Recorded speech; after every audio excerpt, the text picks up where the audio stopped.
A Fox News alert, new details emerging this morning about the beheading of a second American journalist by the terror group ISIS. So will the president finally take some decisive action, or do our current rules of engagement limit our ability to kill the enemy? Joining us right now is the author of Level Zero Heroes, Iraq and Afghanistan War vet, Michael Golombeski.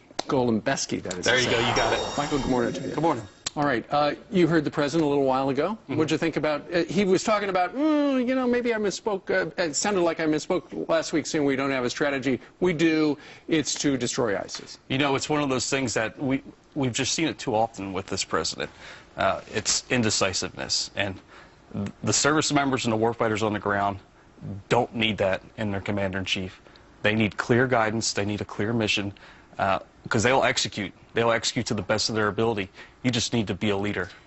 You know, in terms of strategy, we keep hearing about what we're not going to do. We're not going to put boots on the ground.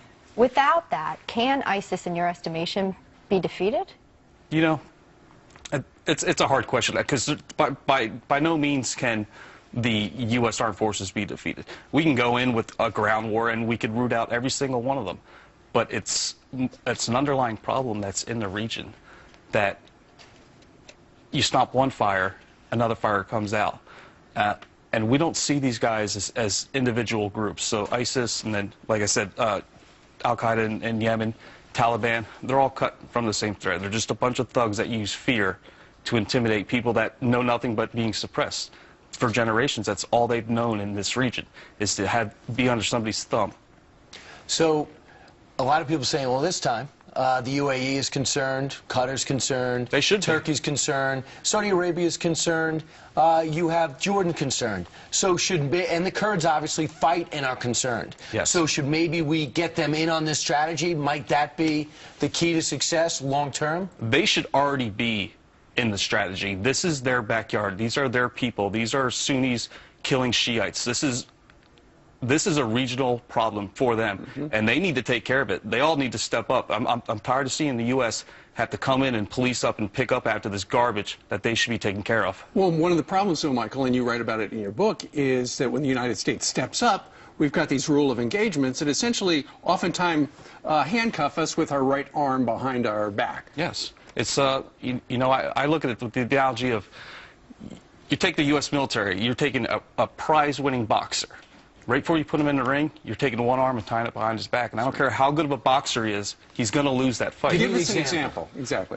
You know, towards the latter half of the Afghan war, the rules of engagement became more and more restrictive. A lot of this stemmed out of political pressure and media pressure with exposure to Afghanistan with civilian casualties. And at the time, General Stanley McChrystal, who was the ISAF commander of Afghanistan, started putting in more and tighter restrictive rules on how we could react and offensively and defend ourselves. Is what you're saying that we cannot, the way these rules are right now of engagement, we can't win wars? No, you can't. You can't win wars when you restrict the warfighters in a way that hampers their ability and what they've been trained to do. Because warfighters and the guys on the ground are going to do the very best. They would go to every precaution and to every degree to make sure there's no civilians or any type of collateral damage. Don't hamper them. Don't baby them. Don't put your thumb on them and follow them around on the battleground. Let them do what they do. Right, and you know, we wouldn't be bombing Berlin in World War II because civilians would have died, and if we had that strategy. You know, Karen and Bill Vaughn joined us. Their son Aaron died. He's a Navy SEAL, SEAL Team 6, aboard a chopper, and they said this about the president and his actions and what they'd like to see done. The thing that we've always believed as Americans is that if you take our sons and daughters to war, your ultimate goal should be victory. And that has never been the goal of this administration. And Billy and I are fed up with watching families suffer the same thing that we've suffered, losing our only son, at the hands of an administration and, frankly, senior military leaders who do not care about the boots on the ground, who care more about political positioning than the human cost of our sons and daughters being slaughtered on the battlefield, with rules of engagement that favor their enemy. Is that basically what you're saying? That's absolutely correct.